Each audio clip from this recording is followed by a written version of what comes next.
Mr. Speaker, my question is for the Premier. Today is the first auction of the Liberals' cap-and-trade scheme, where the Liberals hope to rake in $1.9 billion.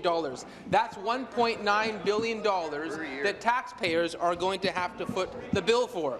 But maybe the worst part of this Liberal scheme is that it's going to send hard-earned dollars to California. Mr. Speaker, does the Premier think it's appropriate that her government will be encouraging businesses to subsidize those businesses in California? Thank you.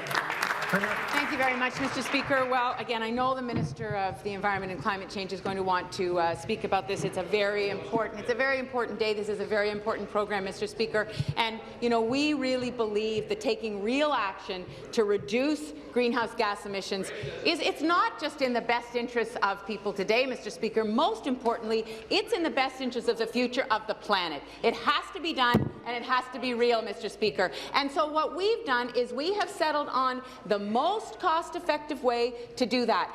The Leader of the Opposition has said that he would remove Ontario from the cap-and-trade market and put in place, Mr. Speaker, a program that would cost the people of Ontario, individuals, 4 times the amount that cap-and-trade will cost them, Mr. Speaker. 4 times the amount. That's irresponsible, Mr. Speaker, and if we look at other jurisdictions that have done just that, the reduction in greenhouse gas emissions has not been as effective as what we've... Thank you. Be seated, please. Be seated, please.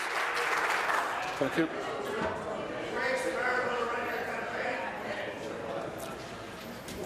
The member from Renfrew, Nipissing, Pembroke is warned.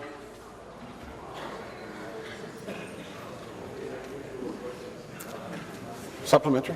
Mr. Speaker, again to the Premier, this government simply wants to make up numbers. It's more Liberal fake spin. What we do know factually is that under this Liberal scheme, Ontario will be sending upwards towards $300 million a year to California under this Western Climate Initiative. When businesses are struggling to stay afloat in Ontario, how this Premier thinks it's appropriate to be sending $300 million a year to California is beyond me. You know, we need a government that's going to support Brantford and Halton and Toronto and Ottawa and Timmins. Right now, they'll be subsidizing Beverly Hills and Hollywood. This Premier is the best Minister of Economic Development that the United States has ever seen, and it has to stop. Will the Premier do the right thing and make sure we don't send hundreds of millions to California? Seated, please. Be seated, please. Thank you. Premier. Of the Environment and Climate Change. Thank you, Mr. Speaker.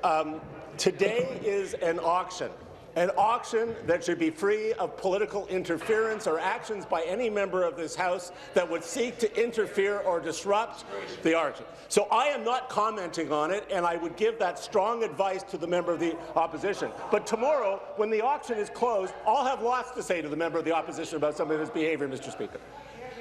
The member opposite is proposing a system that cannot achieve the reductions we're getting and would move 5 megatons of leakage or see the relocation of companies. The position he's taken would see gasoline prices go up at 4 times the rate than they do under cap-and-trade. He is the best economic development leader for the United States that this legislature has ever seen. Be seated, please. Be seated, please.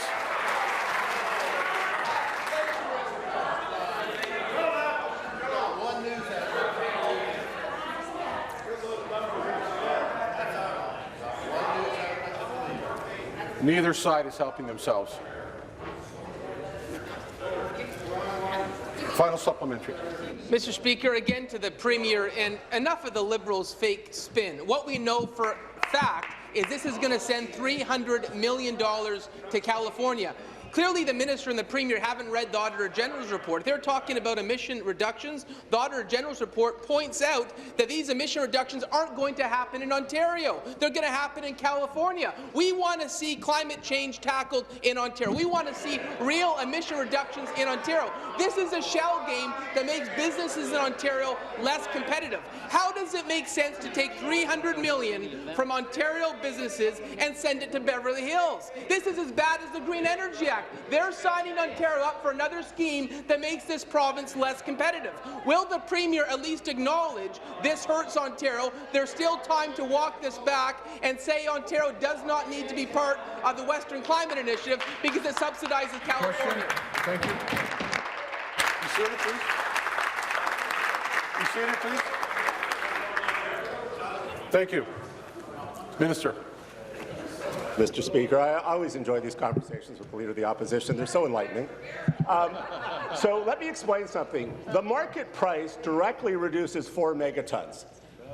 The $6 to $8 billion in proceeds goes to Norva Corporation to support the reinvestment in their major, which is $250 million, in their major facility in Sarnia. Maybe you should talk to the member from Sarnia. Money is going into Gold Corporation to do the first net zero mine, which will dramatically cut their operating costs because they don't need ventilation with electric vehicles. Maybe he should talk to his northern members, because not only will he force out companies because it'll cost $74 a ton under your system, you won't have any money to reinvest in industry to decarbonize, and you will leave families with unaffordable energy bills, which you claim to care about. Thank you.